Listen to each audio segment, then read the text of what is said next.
dibawa Oke, ke pleno. ini Kenapa? adalah Saldi Isra, Ini Wakil Ketua MK. menyangkut Saudara, kita akan soal mendengarkan yang statementnya sangat berikut ini. strategis, dan kami Mahkamah Konstitusi merasa perlu mendengar keterangan pihak-pihak di dalamnya.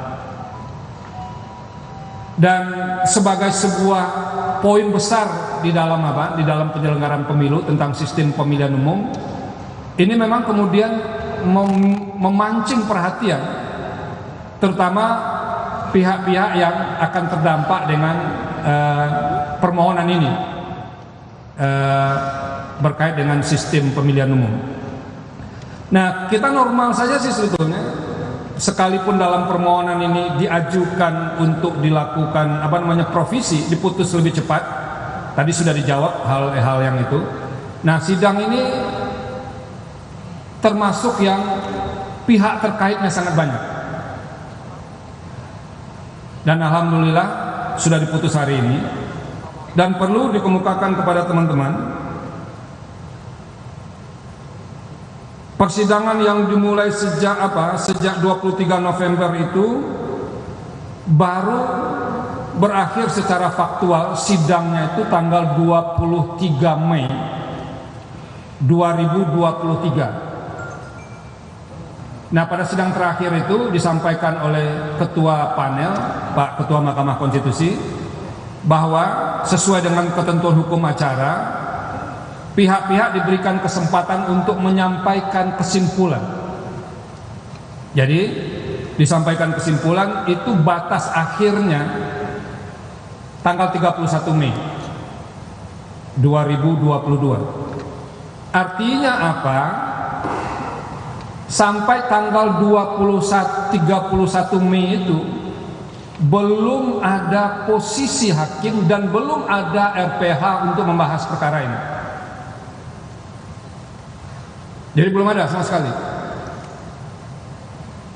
Kapan kami mulai membahas? Tanggal 31 Mei itu berkas lengkap dikirim ke hakim. Nah, hakim akan membaca, lalu kemudian meneruskan dengan membuat posisi hukum masing-masing hakim yang sering disebut LO, legal opinionnya hakim. Jadi teman-teman sekalian, setelah itu dibaca, baru kemudian kepaniteraan akan menanyakan kepada para hakim, kapan kira-kira diagendakan persidangan ini untuk membahas perkara dan memutusnya. Nah, kita baru memulai membahas perkara ini pada tanggal 5, ya, Senin, 5 Juni. Tapi belum ada posisi hakim. Jadi memulai melakukan pemanasan. Pembahasan yang intens itu kami lakukan tanggal 7, dan pada hari itu tanggal 7 Juni, yang itu bisa dilihat di putusan, hari itulah baru diputuskan posisi masing-masing hakim. Dan ketika dilakukan RPH pada tanggal 7 Juni itu, sidang RPH hanya dihadiri oleh 8 hakim konstitusi. Oke, ini penting ini, 8 hakim konstitusi ini untuk dikemukakan. Jadi hanya dihadiri oleh 8 hakim konstitusi, karena salah seorang hakim konstitusi sedang berdinas ke luar negeri.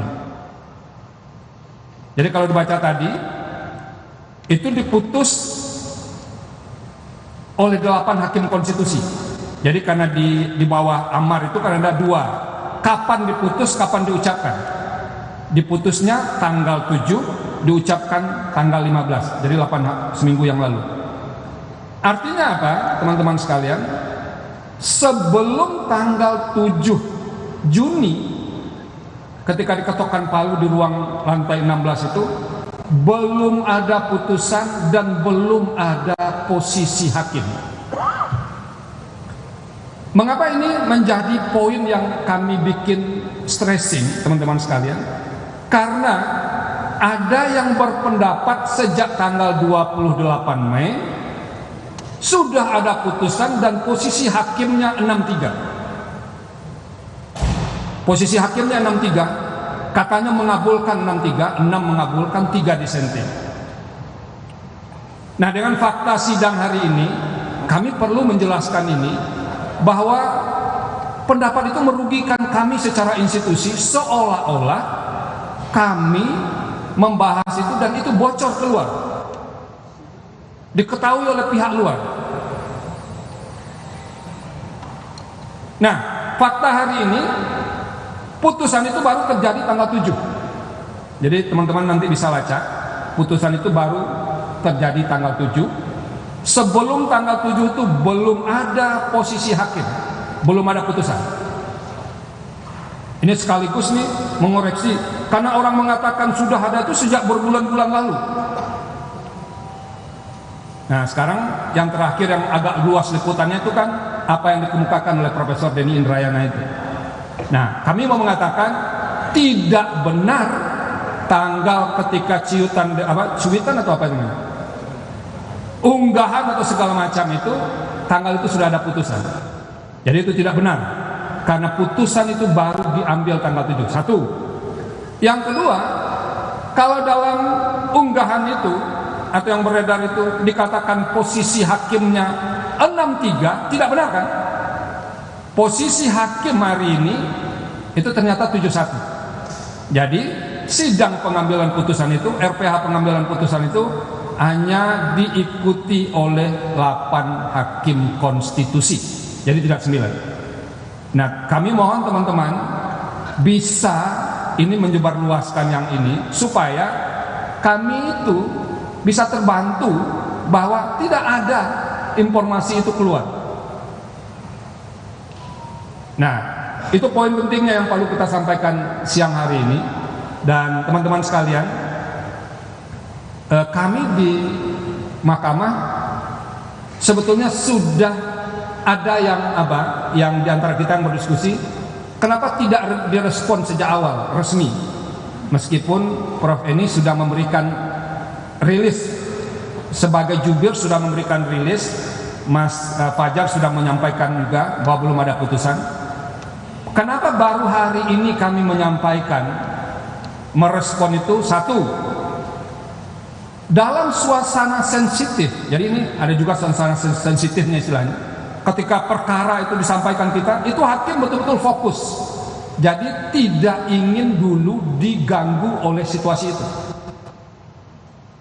Apakah reaksinya kan juga macam-macam kan, datang dari berbagai tempat terhadap itu. Jadi suasana ketika hakim bikin posisi hukumnya itu, kami tidak ingin diganggu.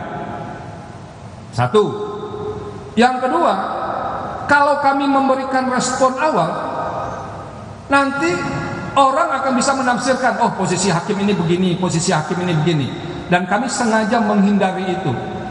Makanya kami memilih hari ini kami merespon pernyataan Denny Indrayana bahwa pernyataan itu benar, tidak benar.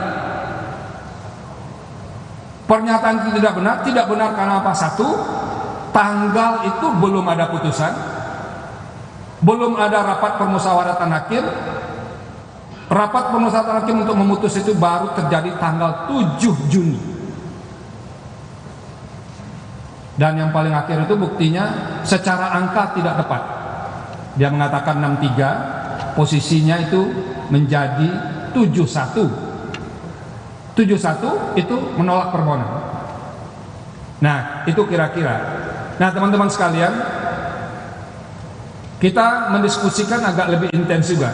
Apakah kita biarkan selesai dengan begini? Enggak. Nah, kami di rapat permusyawaratan hakim sudah mengambil sikap bersama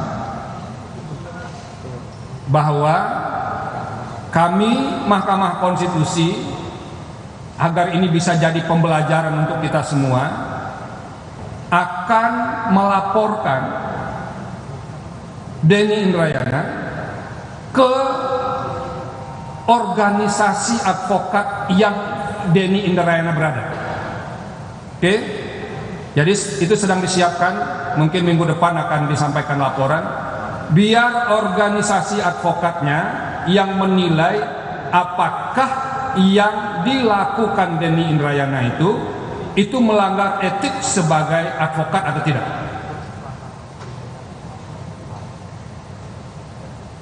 Itu satu. Yang kedua, kita juga sedang berpikir bersurat, karena dia juga terdaftar sebagai advokat di Australia. Ini sedang dipelajari bagaimana cara menyurati yang terkait dengan ini. Tapi nanti biar organisasi advokat yang menilai sikap itu. Itu yang kedua. Yang ketiga, memang ada diskusi, perlu nggak kita melaporkan ke polisi, ke penegak hukum. Nah, kami di Mahkamah Konstitusi memilih sikap tidak akan melangkah sejauh itu. Biarlah polisi yang bekerja, karena toh kami dengar dari beberapa media sudah ada juga laporan terkait dengan itu. Jadi kalau suatu waktu kami diperlukan Mahkamah Konstitusi, kami akan bersikap kooperatif terhadap itu. Dan kita berharap kalau ini dianggap serius oleh polisi, laporan itu, dan itu ditangani sesuai dengan prinsip-prinsip penegakan hukum yang objektif. Teman-teman, itu yang bisa kami sampaikan. Mohon teman-teman bisa membantu kami mengklarifikasi ini klarifikasi resmi dari Mahkamah Konstitusi. Cukup ya? Terima kasih teman-teman sekalian. Oke, ada pertanyaan? Ya. Ya.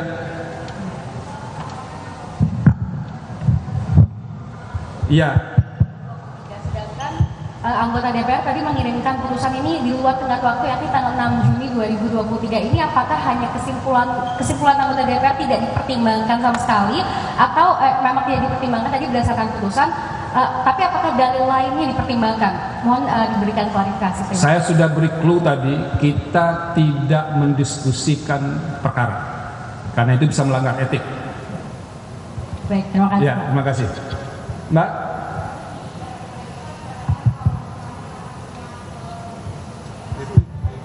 Iya. Ya. Sedangkan hakim Mahkamah Konstitusi itu kan ada 9. Ya. Lalu yang Pak Manahan itu kan tidak hadir di RPH. Alasannya kenapa? Lalu Pak Wahid itu kan tidak hadir karena ada tugas. Kenapa Pak Manahan itu tetap hadir di sidang kali ini, sedangkan dia tidak ikut RPH? Dan apakah putusannya tetap sah walaupun diambil oleh hakim itu cuma 8 Pak, nggak 9? Ya. Menurut ketentuan hukum acara kita, minimal putusan itu diambil oleh 7 hakim konstitusi, minimal. Jadi misalnya kalau saya tidak hadir di putusan itu, saya boleh tetap hadir di pengucapan, bahkan mengucapkannya pun boleh. Jadi itu tidak ada masalah soal itu. Kenapa didinaskan ke luar negeri? Ketika itu yang mulia Pak Manahan memang bertugas karena ada staf kita yang lagi recharging program di Amerika Serikat. Jadi lalu ditugaskan mahkamah ke situ untuk membuka secara resmi dan sudah kembali. Kalau sekarang yang mulia Pak Wahid itu ditugaskan ke Uzbekistan dan berangkat tadi malam, baru akan kembali mungkin hari Senin atau hari Selasa. Itu. Jadi tidak hadir di RPH karena tugas luar negeri ya Pak ya? Bagaimana? Pak Manahan itu tidak hadir di RPH karena tugas luar negeri. Iya, ada tugas luar negeri. Dan itu tidak menyalahi hukum acara karena tetap diputus minimal oleh 7 orang, ini diputus oleh 8 orang. Cukup? Oke, terima kasih teman-teman ya. Mudah-mudahan sering-sering berkunjung ke Mahkamah Konstitusi. Kalau ramai kayak begini kan enak juga kita mendengarnya. Prof, ini ada yang mau ditambahkan?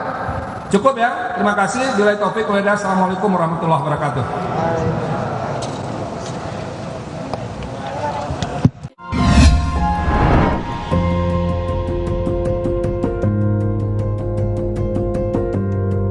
Kompas TV, Rumah Pemilu.